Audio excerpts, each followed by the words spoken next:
नमस्कार दोस्तों, stock market studies में फिर से एक बार आपको स्वागत है। तो आज यहाँ पे मैं बात करूंगा एक दिग्गज माइनिंग कंपनी के बारे में, जिसका नाम आप पहले ही देख चुके हैं, हिंदाल्को। तो हिंदाल्को एक इंडिया का number one aluminium mining company है। तो इस कंपनी के बारे में आज बात करूंगा क्योंकि कंपनी से एक बहुत बड़ा गुड अपडेट यहाँ पे आ चुके हैं। तो कौन सा वो अपडेट है जिसके लिए इस कंपनी के ऊपर एक अच्छा खासा डाउनफॉल देखने को मिला, और ये डाउनफॉल एक छोटा मोटा करेक्शन है। और यहाँ पे जितने सारे इंस्टीट्यूशन है, बहुत दिग्गज दिग्गज इंस्टीट्यूशन जैसे आईसीआईसीआई सिक्योरिटीज, साथ ही साथ मोतीलाल ओसवाल, तो इतना बड़ा दिग्गज इंस्टीट्यूशन इस कंपनी के ऊपर बहुत पॉजिटिव है और एक बहुत बड़ा टारगेट भी इस कंपनी के ऊपर रखा गया है। तो इस गिरावट के मौसम में क्या आपको इस कंपनी के ऊपर खरीदारी करने का राय है, तो इस तरीके से बातचीत यहाँ पे करने वाला हूँ। तो वीडियो को लास्ट तक देखिए, और अभी तक आपने इस चैनल को सब्सक्राइब नहीं किया तो जरूर सब्सक्राइब कर लेना, क्योंकि इस कंपनी के बारे में मैं पूरा डिटेल्स में डिस्कस करूंगा। तो वीडियो को लास्ट तक देखिएगा, और अभी तक आपने इस चैनल को सब्सक्राइब नहीं किया तो फटाफट जाकर सब्सक्राइब कर लीजिएगा। तो चलो देख लेते हैं आज के स्टॉक के बारे में। तो सबसे पहली बात देखिए, हिंदाल्को जो है वो एक्चुअली देखा जाए तो एक माइनिंग कंपनी है। आप देख सकते हैं आज के दिन किस तरीके से गिरावट हुआ। आज के दिन सिर्फ नहीं, आज के दिन करीबन करीबन 4.5% तक, 4.5 ने 5% तक गिरावट देखने को मिला। 5 दिन के चार्ट पर ओपन कर दूं तो करीबन करीबन 9 to 10% का गिरावट देखने को मिला। तो इस तरीके से गिरावट जो हो रहा है, इस तरीके से जो गिरावट यहाँ पे माहौल चल रहा है, तो यहाँ पे छोटा मोटा करेक्शन बुकिंग देखने को मिला है। तो इस तरीके से करेक्शन हमेशा होते रहेंगे, क्योंकि इंटरडे में इस तरीके से खेल चलते रहते हैं। हमेशा इस तरीके से अप्स एंड डाउन देखकर आप अगर घबरा के कोई भी स्टॉक से निकल जाते हैं तो आप ही का गलती होगा। तो मैं जरूर कहूंगा इस तरीके से गिरावट के मौसम में आपको क्या करना चाहिए, यही बात आपको बताने वाला हूं। तो वीडियो को पूरा देखिए, और अभी तक आपने इस चैनल को सब्सक्राइब नहीं किया तो जरूर सब्सक्राइब कर लीजिए। तो चलो सबसे पहले जो बात आपको मैं दिखाने वाला था, मैं एक एक करके रिपोर्ट आपको दिखा देता हूँ।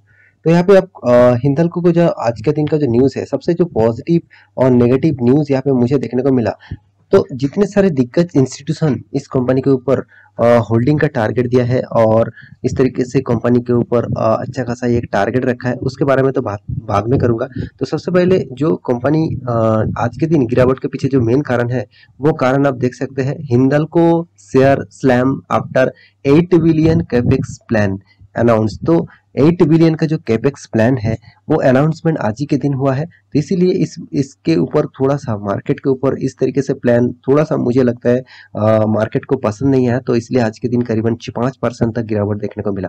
तो ऑब्वियसली देखिए, ये सही भी बात नहीं होगा कि कोई भी कंपनी के 8 बिलियन प्लान के ऊपर इंस्टीट्यूशन के उतना भरोसा नहीं। तो इसलिए मुझे लगता है थोड़ा सा कॉम्प्लिकेटेड केसेस है, तो इसीलिए थोड़ा सा रिकवरी किया जा रहा है। तो क्योंकि कुछ दिनों से देखा जाए तो इसका चार्ट पैटर्न कुछ दिनों में, मतलब 1 मंथ के चार्ट पैटर्न देखेंगे, 6 मंथ के चार्ट पैटर्न देखेंगे, तो कितना शानदार यहाँ पे रैली देखने को मिला।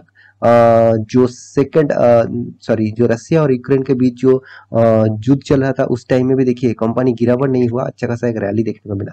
तो एक छोटा मोटा करेक्शन बनता है, क्योंकि यहाँ पे भी देखिए करेक्शन हुआ था, यहाँ पे भी जो करेक्शन हुआ था करीबन करीबन 10% तक, और फिर से एक बार 10% तक करेक्शन यहाँ पे देखने को मिल रहा है।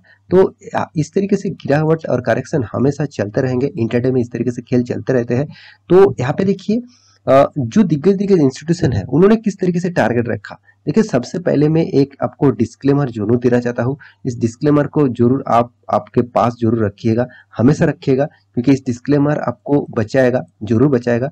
क्योंकि देखिए, मैं इस तरीके से ट्रैकिंग में बहुत बार पहले पहले फंस जाता था। तो अभी मैं मार्केट में जितना नॉलेज गैदरिंग करके रखा हूँ, उसके हिसाब से मैं इस तरीके से ट्रैकिंग में नहीं फंसता हूँ। क्योंकि देखिए, कोई भी कंपनी अगर टारगेट दे रहा है तो हो सकता है वो टारगेट सही भी हो, मतलब कोई मतलब परफेक्ट भी हो, और हो सकता है वो कोई ट्रैक भी हो सकता है, मतलब आपको ट्रैक किया जा रहा है, ट्रैप किया जा रहा है। तो आप इस ट्रैप में मत फंसिएगा, क्योंकि देखिए, मान के चलिए यहाँ पे किसने पहले टारगेट रखा, वो सबसे पहले देख लेता हूँ। चलो पहले देखिए, हिंदाल्को का जो टारगेट है, पहले यहाँ पे देखिए मोतीलाल ओसवाल ने क्या किया, 750 का टारगेट रखा। कोई छोटा मोटा टारगेट नहीं, 750 का टारगेट। अभी कितना करंट प्राइस अब देखेंगे तो करीबन करीबन कंपनी का जो करंट सिनेरियो है वो 569। तो तो आप मान के चलिए 550 ही मान लीजिए, तो करीबन करीबन 200 पॉइंट का टारगेट यहाँ पे रखा गया है। और वो भी किसने रखा? मोतीलाल ओसवाल में। मोतीलाल ओसवाल ने यहाँ पे टारगेट रखा, और एक दिग्गज इंस्टीट्यूशन भी यहाँ पे टारगेट रखा है। आप देख सकते हैं प्रभुदास लीलाधर ने यहाँ पे कंपनी के ऊपर टारगेट रखा 673। ओवरऑल बात करूँ तो 100 पॉइंट्स से थोड़ा ज्यादा। तो और एक कंपनी ने यहाँ पे टारगेट रखा, दिग्गज एक institution ICICI prudential, sorry ICICI securities, इन्होंने भी टारगेट रखा 700।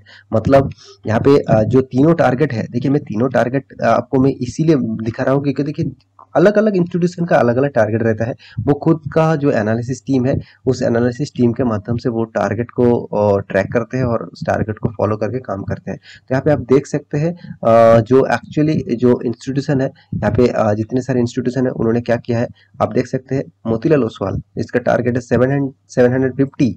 और यहाँ पे देखिए प्रभुदास लीलाधर जो है, उन्होंने मतलब उस इंस्टीट्यूशन ने 73 का टारगेट रखा, 673 का टारगेट रखा। और यहाँ पे देखिए जो आईसीआईसीआई सिक्योरिटीज है, उन्होंने 700 का टारगेट रखा। तो देखिए इस तरीके से टारगेट रखा गया है, मतलब अलग अलग इंस्टीट्यूशन अलग अलग टारगेट रखा है। तो मैं पहले आपको यहाँ पे डिस्क्लेमर क्यों दिया हूँ, देखिए जितने सारे इंस्टीट्यूशन टारगेट रखा है, तो शायद हो सकता है उनका एनालिसिस टीम चाहते हैं आप वहां पे बाइंग करें, अच्छा खासा पैसा कमाएं। और भी बहुत सारे इंस्टीट्यूशन होते हैं जो रिटेल पब्लिक को इस तरीके से मतलब प्राइस रेंज देखकर एक ट्रैप में फंसाया जाता है। अगर देखिए मान के चलिए, एक मैं एग्जांपल दे रहा हूँ, मैं देखिए मैं किसी के ऊपर ब्लेम नहीं कर रहा हूँ, किसी के ऊपर क्लेम नहीं कर रहा हूँ, मैं सिर्फ आपको एक एग्जांपल दे रहा हूँ। जिस तरीके से मैं इस मार्केट के ऊपर स्टडी करके जो मुझे जो लगा उसी हिसाब से बात कर रहा हूँ। यहाँ पे मैं भी गलत जा सकता हूँ, फिर भी देखिए मैं इस तरीके से टारगेट को पहले देखकर काम करता था, तो मुझे बहुत ज्यादा लॉसेस का सामना करना पड़ा। तो इसका जो मेन देखिए बहुत सारे इंस्टीट्यूशन इस तरीके से काम नहीं करते, मगर कुछ इंस्टीट्यूशन इस तरीके से ट्रैक करते हैं, ट्रैप में फैलते हैं, जो जितने सारे रिटेल निवेशक है। क्योंकि देखिए रिटेल निवेशक तो ना जानकर ही उस स्टॉक के ऊपर बाइंग देखकर, कोई न्यूज देखकर ही निवेश कर देते हैं और वो फंस जाते हैं। क्योंकि देखिए मान के चलिए कोई इंस्टीट्यूशन के शेयर अभी बाइंग है करीबन 600 रुपीज में, चलो एक मैं एग्जांपल दे रहा हूँ, 600 अभी चल रहा है कितना, 500 मान के चलिए, चलो 560 चल रहा है, और उन्होंने 600 में खरीदारी करके रखा है।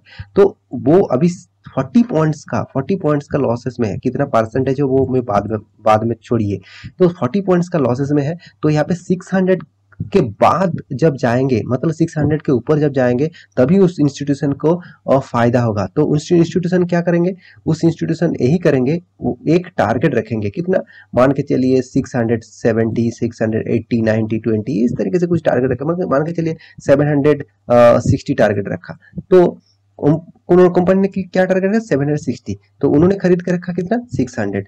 तो रिटेल निवेशक इस टारगेट को देख के जबरदस्त बाइंग करेगा और शेयर में एक उछाल आएगा।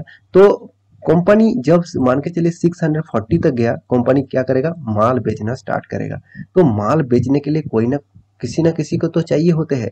तो वो इंस्टीट्यूशन को तो ट्रैप नहीं कर पाएंगे, क्योंकि इंस्टीट्यूशन के हाथ में बहुत कुछ है, उसका दिग्गज एनालिसिस टीम भी है, उसको ट्रैक नहीं कर सक मतलब ट्रैप नहीं करा जाएगा। इसीलिए वो रिटेल पब्लिक को यहाँ पे बलि का बकरा बनाते हैं। तो मेरे हिसाब से यही मैं सोच के काम करता हूँ, क्योंकि मैं इस तरीके से ट्रैप में बहुत बार फंसता था, मतलब पहले फंसता था, अभी तो मैं इस तरीके से ट्रैप में नहीं फंसता हूँ। क्योंकि देखिए मैं आपको कोई इंटरडे टिप्स यहाँ पे नहीं दे रहा हूँ, आप इस टारगेट को फॉलो भी कर सकते, ना भी कर सकते। मैं ये नहीं कहूँगा एक कंपनी जो टारगेट रखा वो फेक है, ऑब्वियसली सही होगा, शायद सही होगा। तो आप एक बार इसको स्टडी करना, स्टडी पर्पस में लेना। आप उसके बाद आपको लगे हाँ ये टारगेट ठीक ठाक रहता है इस कंपनी का टारगेट, तो तब इस कंपनी के ऊपर निवेश करना। तो मैं जरूर कहूंगा आप इन्वेस्टर है तो इन्वेस्टर के हिसाब से सोचिए, इस कंपनी कोई खराब नहीं है, बेस्ट कंपनी है, इंडिया का लार्ज कैप कंपनी है, 1 लाख करोड़ से भी ज्यादा इसका मार्केट कैप है। और कंपनी इंडिया का नंबर 1 एल्यूमिनियम प्रोडक्शन करने वाला कंपनी है। जितने सारे माइनिंग कम करते हैं, एल्यूमिनियम के सबसे ज़्यादा माइनिंग हिंडाल्को करते हैं। तो हिंडाल्को के ऊपर मेरे हिसाब से आपको बने रहना चाहिए, हमेशा टिके रहना चाहिए, क्योंकि कंपनी जबरदस्त आपको रिटर्न भी देते हैं और इंस्टीट्यूशन भी देखिए यहाँ पे जबरदस्त माल खरीद के रखा है। कोई भी इंस्टीट्यूशन यहाँ पे माल नहीं छोड़ा। गवर्नमेंट, आदास, पब्लिक, सारे DIS, FI सारे के सारे इंस्टीट्यूशन के पास इस कंपनी का हिस्सेदारी है। तो बेस्ट कंपनी है, इसके ऊपर आप डटे रहिए, माल एक भी मत बेचिएगा। कुछ भी सिचुएशन है, खराब सिचुएशन कुछ भी है तो भी माल बेचिएगा मत। तो क्योंकि कंपनी डिविडेंड भी जबरदस्त देते हैं, कंपनी स्प्लिट भी दे चुके हैं, तो मेरे हिसाब से इस कंपनी के ऊपर आपको फोकस जरूर रहना चाहिए। तो मैक्सिमम चार्ट पैटर्न देखेंगे तो आपको अच्छा खासा एक रैली देखने को मिलेगा बहुत बहुत सालों के बाद। बहुत बहुत साल देखिए, यही स्टॉक मार्केट के मेन मुद्दा है कि आप कितना दिनों तक उस अच्छे खासे कंपनी के ऊपर पेशेंस के साथ बने रह सकते हैं। जितना दिन तक आप बने रह सकते हैं उतना दिन तक आपका पैसा बनेगा। तो देखिए, जो लोग यहाँ से यहाँ तक जर्नी किया, उसको आज कितना शानदार रैली देखने को मिला और उसका फंड कितना गुना हुआ, आप खुद ही सोच लीजिए।